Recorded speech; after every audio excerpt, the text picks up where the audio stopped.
Before the cylinder fell, there was a general persuasion that through all the deep of space, no life existed beyond the petty surface of our own minute sphere.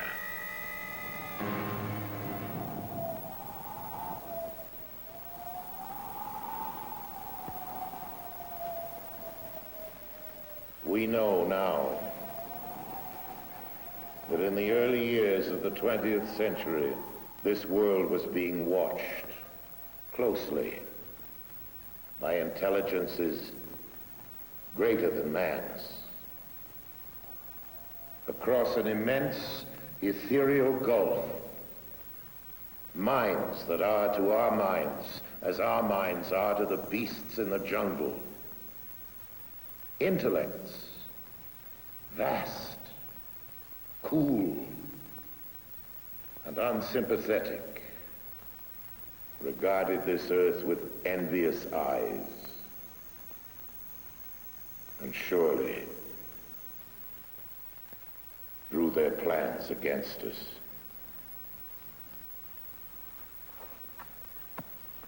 Hello, I'm Orson Welles, and I've been quoting from another Welles, no relation, H.G. Wells, the distinguished novelist, historian, prophet, who was also the great master of science fiction.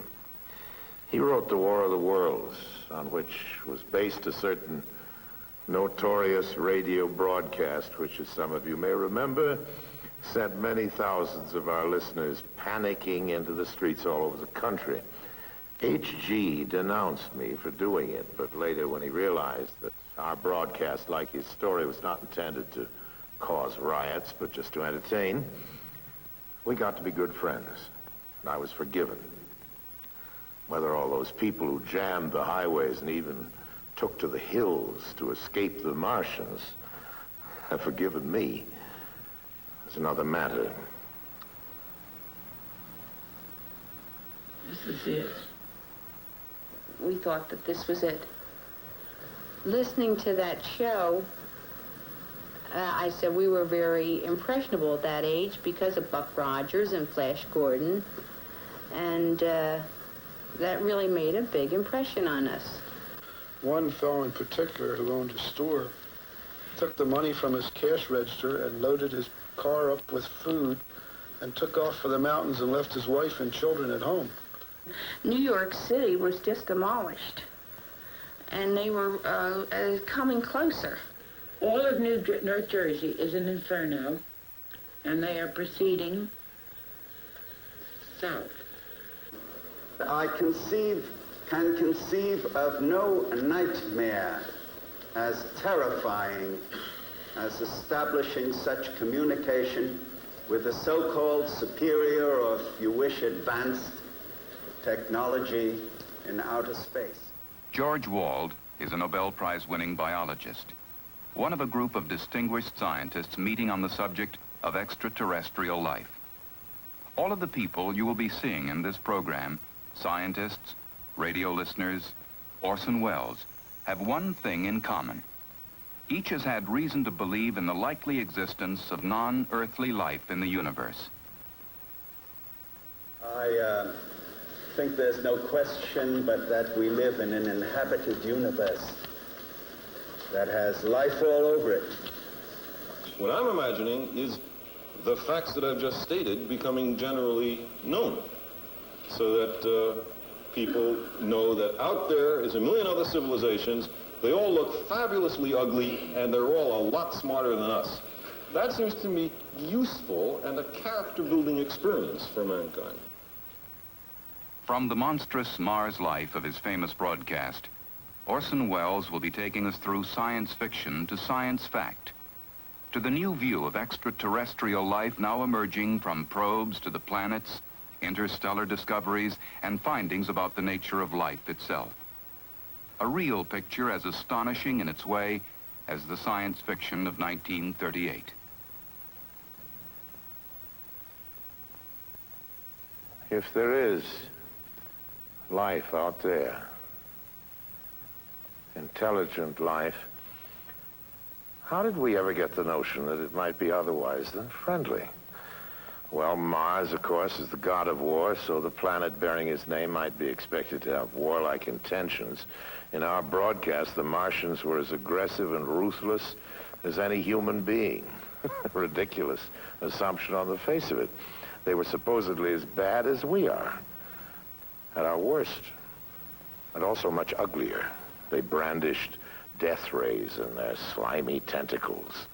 And for a while at least, just toward the end of the radio play, they appeared to be totally invincible. What finally stopped them? Well, here's the way it went. In the words of the mythical Professor Pearson of Princeton, who was our commentator, I remember, he said, writing in his journal when the whole thing was put together again and the world was in business, I remember wandering through Manhattan, standing alone on Times Square, and catching sight of a lean dog running down 7th Avenue with a piece of dark brown meat in its jaws. I walked up Broadway, past silent shop windows, and suddenly I caught sight of a Martian machine. And then across Columbus Circle, I could see, standing in a silent row, 19 of those great metal titans, their cowls empty, their steel arms hanging listlessly by their sides. And I looked for the monsters that inhabit those machines, and then, before my eyes, I saw them stark and silent, the Martians themselves, with a flock of hungry birds pecking and tearing brown shreds of flesh from their dead bodies. And later, when their bodies were examined in laboratories, it was found that they had been killed by disease bacteria, against which their systems were unprepared. Slain after all man's defenses had failed by the humblest thing that God in his wisdom had put upon this earth, the common cold. And that's the way it was. Well, quite a lot of things have happened in the world since then. An invasion from the planet Mars, that at least is one thing that didn't happen. But in a way, you know, we have been invading Mars.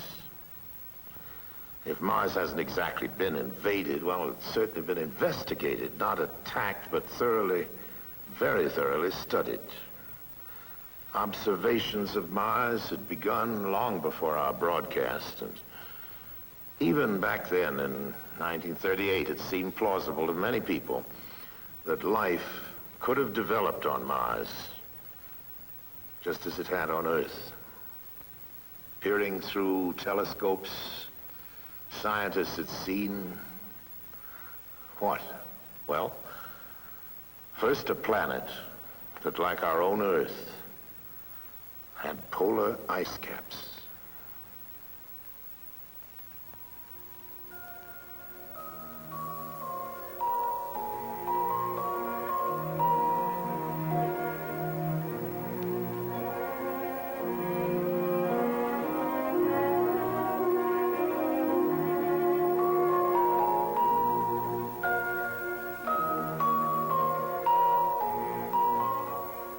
They were fascinated to see that the ice caps grew and receded with each year.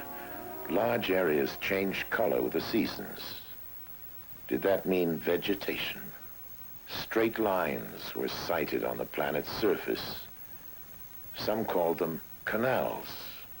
The American astronomer Percival Lowell believed that these Martian canals had been created by an advanced technological civilization. First in 1965 and then again in 1969, NASA sent spacecraft to fly by Mars and send back scientific measurements and close-up photographs. This is picture 21, a red picture, wide-angle picture, fantastic picture. That's beautiful. That's beautiful. Look at those little craters. This is a narrow-angle camera view. The Mariner missions were great achievements for the the scientists. But the pictures of Mars showed a world of total desolation. Was Mars less like the Earth then and more like the Moon? There were no canals, no cities, no areas of cultivation, no signs of upheaval or layering in the Martian crust to indicate that the planet was active or evolving geologically. The pictures revealed no volcanoes to spew out gases that could enrich the atmosphere. And water, so essential to life, seemed to be present only in traces. The atmosphere was so thin as to make the possibility of life seem even more remote. For the fans of science fiction, not very exciting. But for scientists, the whole excitement is finding out the facts. That's the whole name of the game. Now, these first flybys had revealed only some of the facts.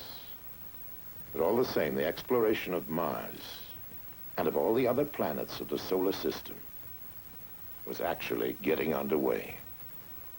I can't feel that any person with any soul can look out on that universe that surrounds us and can imagine the immensity of it and the history of it without being rather impressed with the idea that we, as little atoms made of the same stuff those stars are made of, have the capability to regard the other part of the universe. One piece of the universe has the ability to look at another part of the universe and wonder about it.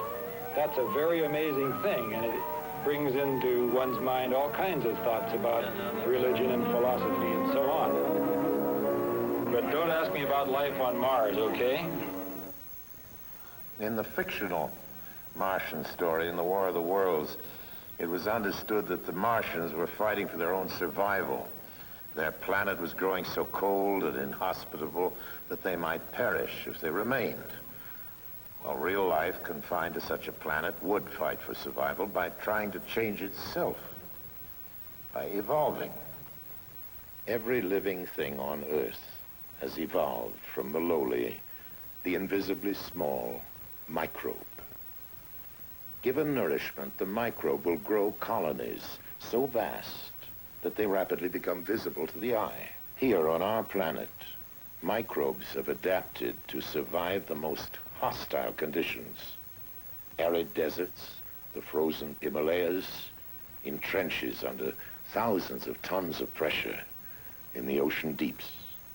Biologists at Ames Laboratory are discovering adaptive capabilities in life forms that a few years ago would have been regarded as fantastic.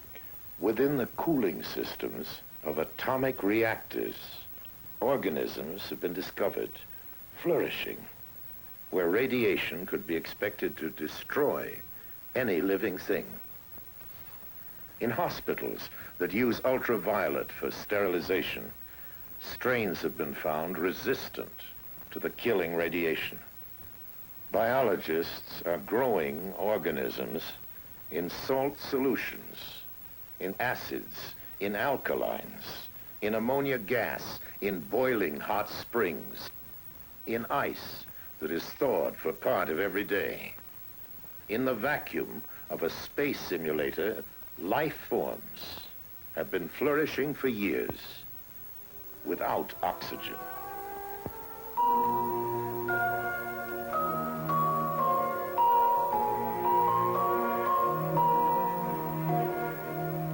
Scientists are studying the kinds of environments that could challenge life forms on the planets and moons of the solar system. Stop the Earth's rotation, remove its friendly neighborhood moon, push it just slightly closer to the sun, and scientists believe the Earth would become like this planet, Venus.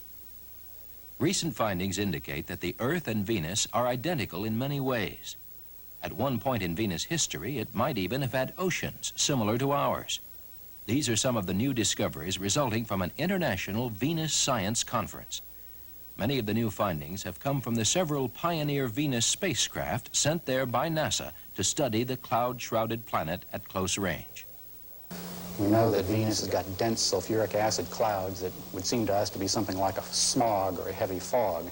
which would burn your skin if you were exposed to these clouds. The bottom of the clouds is about 30 miles above the surface, and below that the atmosphere is clear. You can see for great distances. As you go deeper and deeper into the atmosphere, it gets hotter and hotter, and eventually, once you get to the surface, it's about 800 degrees Fahrenheit. It's like being inside of a self-cleaning oven. The temperatures are so hot that it would kill anyone who was exposed to them, and the pressures are equivalent to being 3,000 feet deep in the ocean, so the pressures would be crushing. The light levels are so dim at the surface during the day that it's sort of like the cloudiest day that we ever experience on the Earth. So it's a dim, hot, crushing place. During the early years of the solar system's history, conditions may have been right for life to exist on Venus. One of the key elements was water, according to geologist Dr. Harold Mazursky. Well, we think that there was a lot of water in Venus, like there is on the Earth, but it's not there now. It's way too hot. There's water vapor in the atmosphere. So the big question is, early in its history, did it have condensed water on the surface? And we can look for that in high-resolution radar pictures.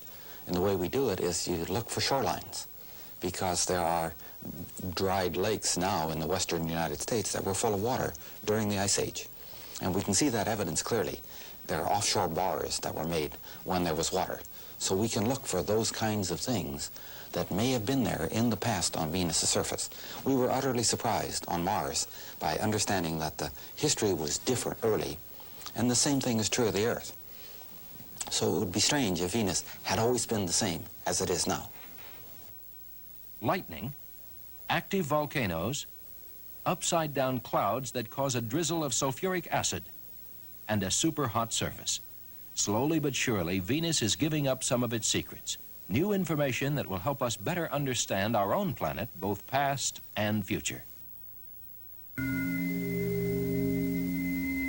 Those music-like sounds are actually radio waves picked up by the plasma wave detector on NASA's Voyager 2 spacecraft as it approached and swept by the planet Saturn. After a 4-year, billion-mile journey, Voyager 2 passed within 63,000 miles of the many-colored planet and transmitted back thousands of extremely clear pictures. Astronomers were surprised at the complexity of Saturn's rings, including what appeared to be spokes running across them. During one experiment, scientists watched a star come out from behind Saturn and go behind the rings. They then measured the amount of starlight 100 times a second as it blinked on and off. What they found were many, many individual streams of particles orbiting Saturn, like waves in the ocean. Saturn also has very interesting weather, according to imaging team leader Dr. Bradford A. Smith. We, in fact, have found that there are similarities between the Saturnian weather and terrestrial weather, so that the analysis, which is still going on, in trying to understand the dynamics of that Saturn system, those analyses, sooner or later, are going to be helpful in interpreting our own Earth's meteorology. Saturn is surrounded by signs of collisions, small, odd-shaped bodies of rock and ice. Terrains on Dr. Lawrence A. Soderblom, Chief of Astrogeologic Studies for the U.S. Geological Survey, specializes in the study of Saturn's moons or satellites. What we've seen from the combined missions now is that the collection of objects that we find in the Saturnian satellite system extremely varied and unanticipated in terms of the geologic activity and the degree to which these objects have remained active and alive. Enceladus, Voyager 2 discovered, has been active over most of geologic history. This is an extremely puzzling thing, to have an object that has been continually replacing sections of a surface, but actually has a mass that's something like 1 part in 100,000 the mass of the Earth. The planet-sized moon Titan has many of the characteristics that may have existed on Earth in its early geologic history. Its atmosphere is dominated by 82% nitrogen gas, compared with 79% on Earth. But instead of oxygen, it has methane and hydrogen, and it's very cold and smoggy. Voyager 2's cameras have been turned off and will remain off most of the time for the next 4 years. Even so, engineers at NASA's Jet Propulsion Laboratory will be watching and guiding it toward its next rendezvous with the planet Uranus in 1986 and Neptune in 1989. Voyager project scientist Dr. Ed Stone made these observations about the importance of this type research. Well, I think we all want to understand where we live. And it's interesting that we now have the capability to include in where we live the solar system in which we live. Now that is interesting because we're very curious people, and we live on one of the planets of the solar system which has obviously evolved to where it is today and which is continuing to evolve. It's very difficult when you're looking at something now to be able to accurately go back in time or to go forward in time. But by looking at a number of examples of things as they exist now in the solar system, I think we have a better idea of both how to look backward in time to the beginning and possibly how to look forward in time to how things will evolve. In 1971, Mariner 9 arrived at Mars equipped to go into orbit and stay for a while. A good thing, too, because when it arrived, Mars' surface was obscured by a global dust storm. As the storm abated, a whole new Mars began to make its appearance. The first feature that swam into view, poking up through the dust, appeared to be a huge impact crater. But it stood miles above the Martian lowlands on the peak of an immense mountain, Nix Olympica. And as the dust settled further, the stunning truth emerged that the mountain on Mars was indeed a gigantic volcano. So, geologically, Mars was not a dead planet after all.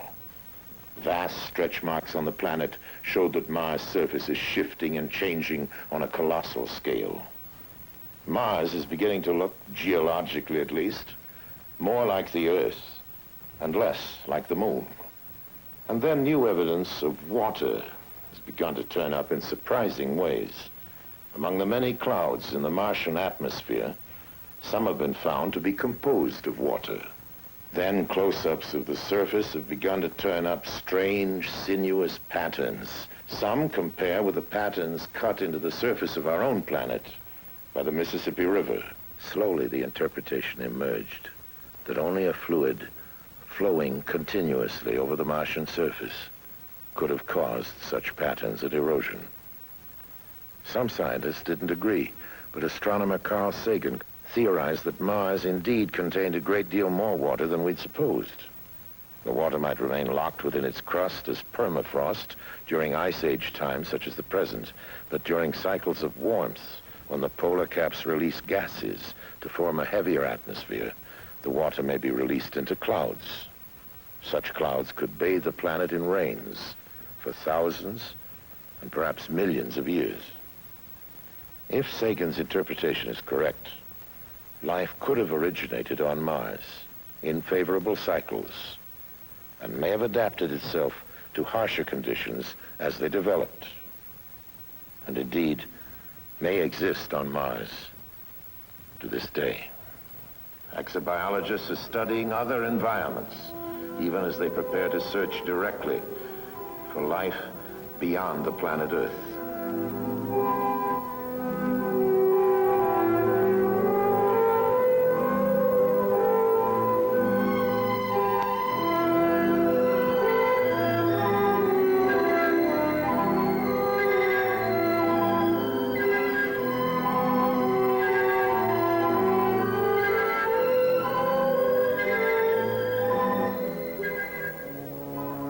Flying by Jupiter, Pioneer 10 confirmed estimates that within its atmosphere are combinations of gases similar to those in which life originated on Earth. While a second Pioneer is being aimed to curve past Jupiter and fly by Saturn, Earth-based measurements show that a moon of Saturn, nearly the size of the planet Mercury, contains an atmosphere, water, and surprising warmth. A Viking spacecraft is being readied to land on Mars in 1976, carrying an automated chemical laboratory to sample Martian soil for life forms. The discovery of just one bacteria on Mars or any other body of the solar system would indicate that the whole chain of evolutions, cosmic, chemical, and biological, is at work everywhere. In that case, the creation of life anywhere in the universe would be more the rule than the exception. In that case, there may be other intelligent civilizations capable of communicating with us. In the impact on ourselves of contact with another intelligent civilization, how it might come about and what the effects might be, is now being discussed by serious thinkers the world over. This symposium at Boston University includes astronomer Carl Sagan, anthropologist Ashley Montague. Krista Stendhal is Dean of the Harvard School of Divinity. Professor Berenson teaches a course entitled Search for Life in the Universe.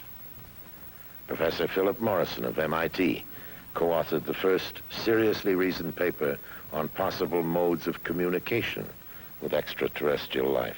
George Wald won the Nobel Prize in 1971 for his work in physiology. It is now okay to talk about life elsewhere or intelligent life elsewhere, whereas a decade or two ago, it wasn't okay. It was considered too speculative to be worth any investment of time. That the number of stars in our galaxy alone is so staggeringly large, of the order of 10 to the 11 or more. The probability of stars having planetary systems is so high, we think perhaps half. The probability that those planetary systems might be comparable with our own, and that the stars have some kind of an ecosphere, a sphere in which the radiation is suitable for life, that it's not too hot, not too cold, meeting the other criteria, seems so reasonable. These bits of information have come from astronomy primarily. And then we join with the biochemists who tell us about the probable evolution of life here on Earth, the kinds of elements that are necessary for it, DNA molecules, amino acids and the like. Amino acids which have now been found in meteorites, that we have now found interstellar molecules floating out in the space between stars, so that you know the materials for a carbon-based life exist. We know that many of the building blocks of life in our own solar system exist off of our planet. If you put these kinds of probabilities together, it begins to lead to the sorts of conclusions that we started with as an initial premise, and which apparently no one on the panel has disagreed. And that is that life must exist in the universe, and it must exist quite abundantly. The most optimistic estimates, in the view of many, about the number of civilizations that there might be in the galaxy is of the order of 1 million, which means that only one in a few 100,000 stars has such civilizations. That would mean a billion such places just in our own galaxy that might contain life. As I believe there's a society of these groups, not just one. There are probably very many. If there's only one, we have no hope of finding them. There are probably thousands, maybe as many as 1 million. They probably already have had a long history of this same experience of finding new ones and bringing them into the network. And I would imagine if an advanced civilization wanted to talk to us, they would say, oh, well, look, those guys must be extremely backwards. Go into some ancient museum and pull out one of those, what are they called, radio telescopes, and beam it at them. In 1970, a study of the feasibility for picking up interstellar communication was made in California by a number of radio scientists there, as well as astronomers and others. It's called Project Cyclops. The outcome of that study was that the United States had the technical capability of building a large radio array, which would be able to scan the heavens with fairly great resolution and power sensitivity out to a distance of many hundreds or possibly thousands of light years, with the very distinct possibility of picking up a signal if it were there. Our present technology is able to detect ourselves anywhere in this galaxy of about 250 billion stars. First, the people beaming the message will be incredibly alien. Even if their biochemistry resembles the biochemistry Professor Wald teaches, it will not be all that close, you know. It will have enzymes, but it will be, the LD situation will be quite different, and I don't know what chains of enzyme systems they will have at all. And you couldn't eat their food, very likely, even though they're the same biochemistry. Any more you would eat the food of a mushroom, it's very difficult to eat that.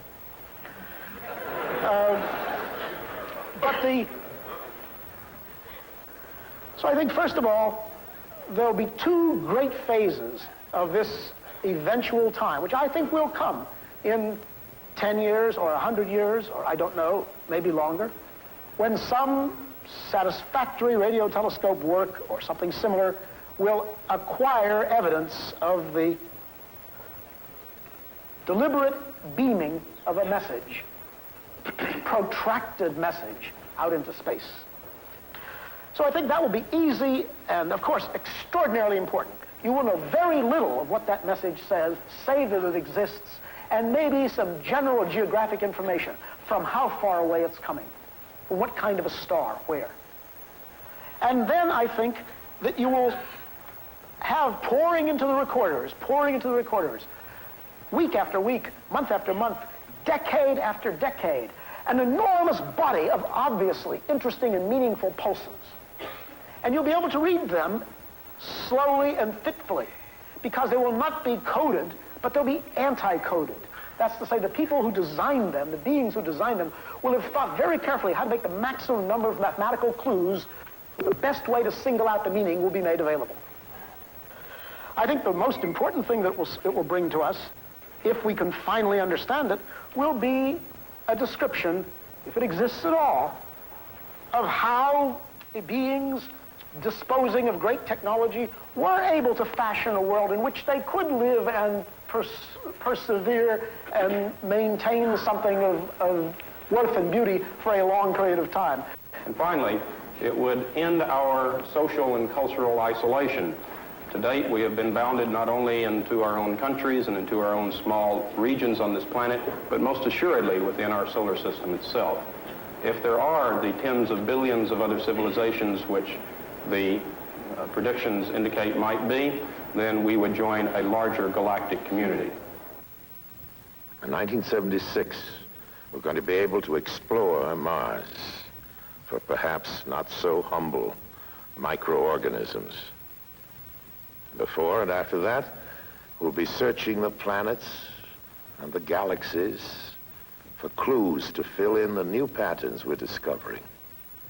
The evolution of evolutions that has produced us and the possible millions of other civilizations.